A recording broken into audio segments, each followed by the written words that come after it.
Quick barley transaction muna tayo for today from clients natin sa Zamboanga. Ako si Renz, isang software engineer na work from home. Tara, samahan nyo kami sa araw na to. Let's go! It's 6:28 AM, nagising na tayo kasi magpapaaraw na tayo with Baby Elon. Pakita ko lang sa inyo yung sunrise natin. Tamang-tama lang siya, may onting ulap, hindi masyadong tirik na tirik. Dahil hindi mapigilang umiyak ni Baby Elon, pinadede ko siya dito. Tsaka kinakausap ko din pala siya para by next week marunong siyang magsalita. Titimplahan ko na dito si wife ng barley para to sa overall health niya. Ito din pala yung iniinom ni wife nung buntis siya, kaya super healthy ni Baby Elon. Hindi na siya dinala sa NICU at kasama na niya agad si mami niya after ng operation. Pwede kasi ito sa buntis, kahit sa bata pwede din. Inom na ako dito ng 2 liters of water. May daily routine every morning. Dito papaliguan na namin si baby. Nag-iinit kami ng tubig dito para hindi malamig kay baby. Hypoallergenic na pang baby yung gamit namin para safe na safe kay baby. After mapaliguan ni baby, mag-i-start na ako mag-work. Buti na lang talaga work from home lang ako kasi mahirap kapag pumapasok na ako sa office. Lalo dalawa lang kami ni wife na nagbabantay kay Baby Elon. Wala kasi kami ibang katulong sa pag-aalaga, kaya kaming dalawa lang talaga. Dumating na din pala yung pagkain na padala ni Ninong H, kaya pababa na ako dito.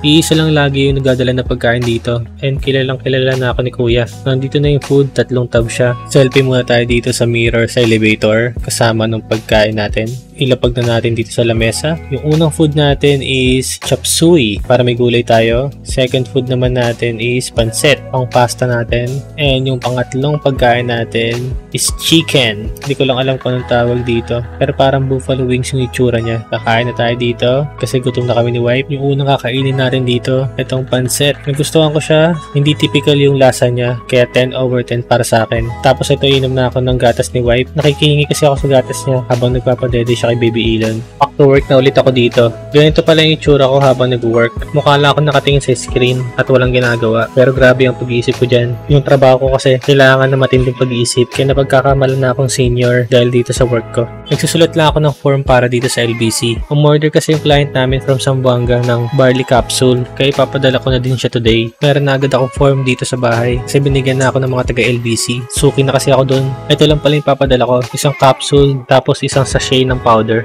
Pababa na ulit ako dito. Waiting lang ng elevator. Naglalakad na ako dito sa labas. Medyo malapit lang naman sa amin to. 18 kilometers lang, kaya pwedeng lakarin. Ito na yung LBC. Siyempre selfie lang muna tayo dito sa papadala natin para meron tayong proof of transaction. After mapadala yung product, pupunta lang ako ng Save More kasi bibili ako ng yogurt tsaka Yakult. Kunin natin itong blueberry yogurt, tapos itong banana flavor. Kuha din tayo ng isang Yakult, and isa sa mga favorite ko, melon. Ito na yung pinamili ko, unti lang naman. Tapos pupunta na tayo ng Watson kasi bibili lang tayo ng Salompas para kay wife kasi madalas na sumasakit yung likod niya. Selfie lang ulit tayo dito sa mirror bago tayo makikat.